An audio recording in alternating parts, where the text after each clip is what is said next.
Hi designers, today we're going to finish our bubble letters and we're going to learn something about how to do fades, which is from a dark to light and different kinds of blending and shading.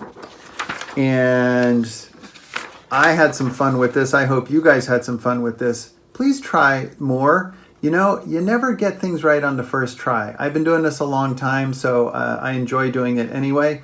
I love doing art, but try doing some different things and seeing what you can do. And I know a lot of you are thinking, what are you going to do with this? You know, it's kind of fun. It's kind of a distraction. I just wanted to tell you something about making something for yourself.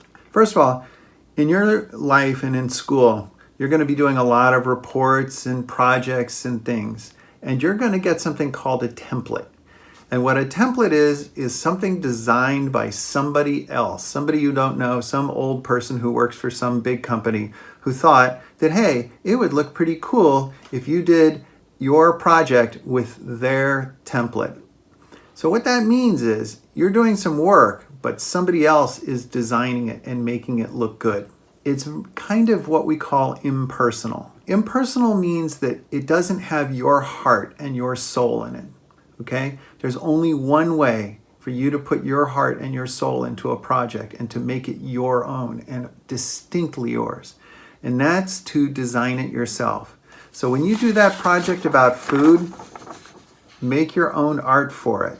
Okay? When you have to do a science project, you can print out some letters or you can do the bubble letters that say whatever your science project is. And when it comes time to make something special for somebody, a card or a note or something, make it yourself. And I guarantee they'll be touched and they might even keep it forever. Okay, so let's get to the lesson and have fun. Before we start coloring in our bubble letters, I want to teach you about fades and how to use the colored pencil. There's 3 different kinds of fades. The first one is a single color. The second one is called a split because you can have 2 kinds of colors, and then there's a multi.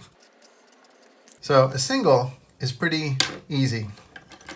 You start with one color and you start at one end and you make one end darker and you try and fade it so it gets lighter and lighter until it's almost nothing by this end. So I'm going to press harder down here and hardly at all up here. So I'll just start super light over here, as light as I can go. And then here I'm going to go as dark as I can go. And then the 2 will be about halfway, will be right about here, will look like that.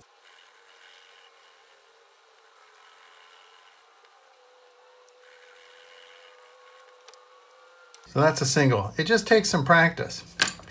The split is cool because you can blend 2 colors together, or if you leave a space between them, you get the 3rd color of the paper showing through.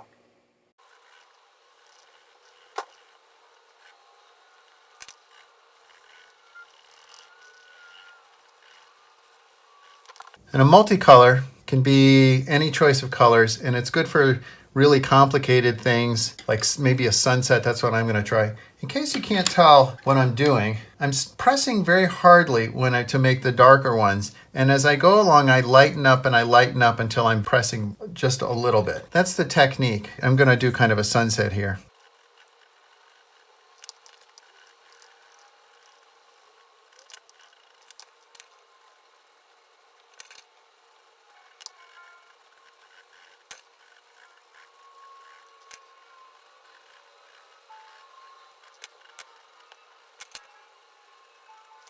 I can't say it's a great sunset, but I gave it my best. I'll try it again some other time, make a better sunset. But one technique is you don't have the colors side by side. You put them down like that, but then you mix a little bit on top of each other, and that's how you get a nice fade from one color to the next. When you're coloring yours, you have choices to make. You can do whatever you want. I realize now I kind of did this upside down. Usually you put the lighter at the top and the darker at the bottom, but you can try whatever you want.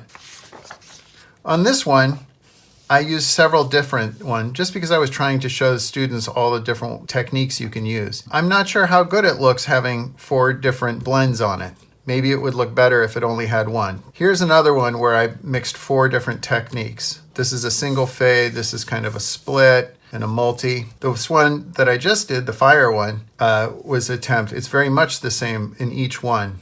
Yellow, orange, red. So I think for the one that I created for last week's lesson, the love one, I am only gonna use one or two colors. I'm gonna do a split fade from top to bottom for the love. I'm gonna show you how to do a linear fade. A linear fade is gonna start light at the top and get darker towards the bottom. So to make it easier for me, I'm gonna turn this upside down because I find it easier to go in this direction, getting lighter, than to go the other direction.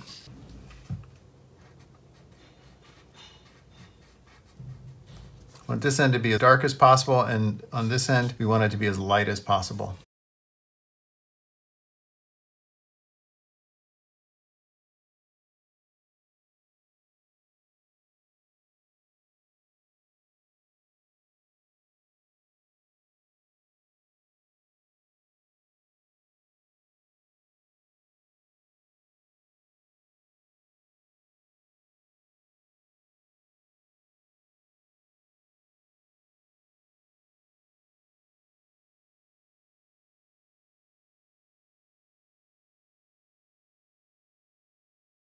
Here is my finished card, and I think this would make a very nice Valentine for somebody special. You can make these, of course, on your own. You're making them right now. Good luck with making your bubble letters. I know it's a challenge. I think you're up for it, and I think you can make beautiful things with these skills. Good luck, my friends. I'm working on this one. I thought it would be fun to do fire and try and get the letters in the shape of the fire. I can have a piece of dynamite right here about to blow up. So this one is a blend of yellow, orange, and red to try and get the flames. So I thought might want to see how I blended these. So I'm going to do the E over here now.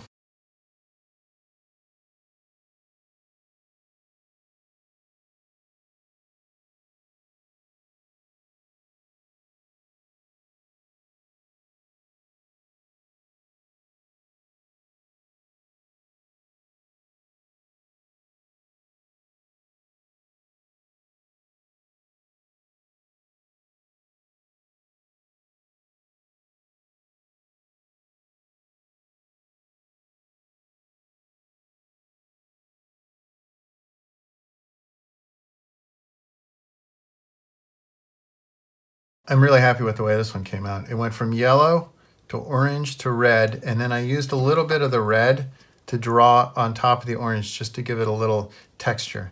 And I used the side of the pencil just to make the bottom look like ashes, so the fire is coming up out of the ashes. And I really think it pops just like this. It goes nicely with the ice one that I did a while back. I might have to work on this one again. Make it bigger like that.